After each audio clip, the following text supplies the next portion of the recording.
شکسته، گرانبار و خسته، در ظلمت گناه گم گشته.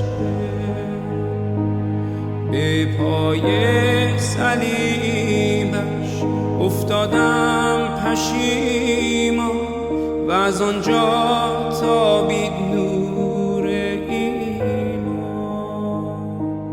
مسیحا مسیح نورت بر من تابید، مرا از گناه رهانید رهانید.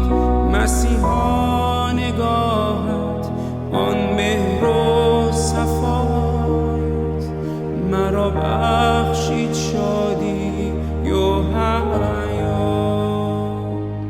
گرچه مسکین و لیکن پر از غرور، تا بار گناه شد آشکار.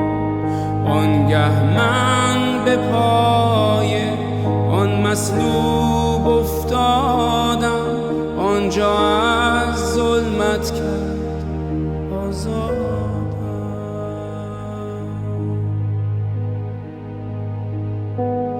مسیحا مسیح نورت بر من تابید، مرا از گناه رهانید رهانید.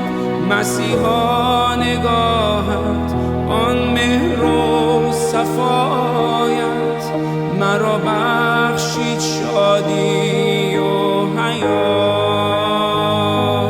مسیحا مسیح نورت بر من تابید، مرا از گناه رهانید رهانید.